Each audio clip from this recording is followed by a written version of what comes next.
తరాలు మారినా తరగని సాంప్రదాయ పూజలు శాస్త్రోక్తంగా నిర్వహిస్తున్నట్లు గురువాయిగూడెం ప్రజలు తెలియజేస్తున్నారు. నరసింహస్వామి జయంతి పురస్కరించుకుని గురువాయిగూడెం రామాలయం నందు నరసింహస్వామి వారికి సీతారామ లక్ష్మణ హనుమంతు విగ్రహాలకు పాలాభిషేకంతో పాటు చందనోత్సవం నేత్రపర్వంగా నిర్వహించారు. తమ పూర్వీకుల నుంచి వస్తున్న ఆచారాల ప్రకారం దల్లి కుటుంబ సభ్యులు ఈ కార్యక్రమాన్ని వేడుకగా నిర్వహించారు. నాటి తరం నుంచి నేటి తరం వరకు దల్లి కుటుంబ సభ్యులతో పాటు గ్రామస్తులు భారీ స్థాయిలో స్వామివారికి చందనోత్సవ పూజాది కైంకర్యాలలో పాల్గొన్నారు. ఈ ఉత్సవాలను చూసేందుకు పరిసర ప్రాంత ప్రజలు భారీగా ఆలయానికి తరలి వస్తున్నారు. సింహాచలంలో ఏ విధంగా చందనాన్ని తయారు చేస్తారో అదే విధంగా తయారు చేసి స్వామివారికి అభిషేకాలు చేశారు.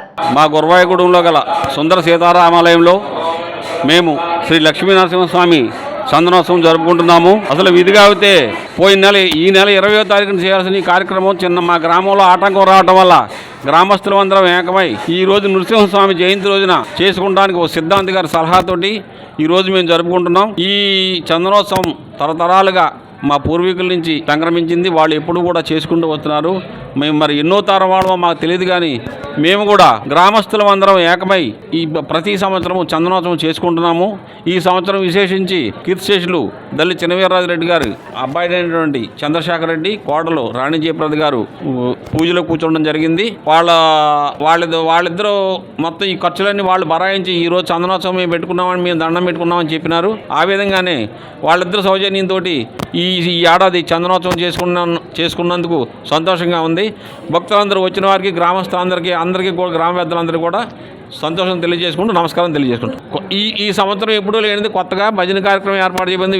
విజయవాడ వారిని తీసుకొచ్చి ఇక్కడ భజన చేయడం జరిగింది. అదిగే నువ్వుల నూనెతోటి దీపాలు వెలిగించడం, చందనం తీయటం అన్నీ ఈరోజు విశేషించి కొత్తగా ఈ సంవత్సరం చేస్తున్నాం. ప్రతి సంవత్సరం కూడా గ్రామస్తులందరం ఏకమై ఈ కార్యక్రమం చేసుకున్నామని మనం చేసుకుంటాం. శ్రీరామ రామ రామేతి రమే రామే మనోరమే సహస్రనామ తత్తుల్యం రామనామ వరాననే రామచంద్రమూర్తి వారి యొక్క అనుగ్రహం కొరకు మన జంగారెడ్డిగూడెం మండలం గురువాయిగూడెం గ్రామంలో వేంచేసిన రామాలయమనందు దల్లివారి కులదేవత ఇష్టదేవత అయినటువంటి సింహాచల వరాహ లక్ష్మీ నృసింహస్వామి వారి యొక్క పరిపూర్ణ అనుగ్రహము కొరకు దల్లివారి యొక్క వంశోద్భవులందరూ కూడా ఆ లక్ష్మీ నృసింహస్వామి వారి అనుగ్రహము కొరకు ఈ రోజు నృసింహ జయంతి పర్వదినము సందర్భముగా ఆ సింహాచల అప్పన్న స్వామి వారికి, రామచంద్రమూర్తి వారికి విశేషముగా పంచామృత అభిషేకము, అదే విధముగా అక్షయ తృతీయ నాడు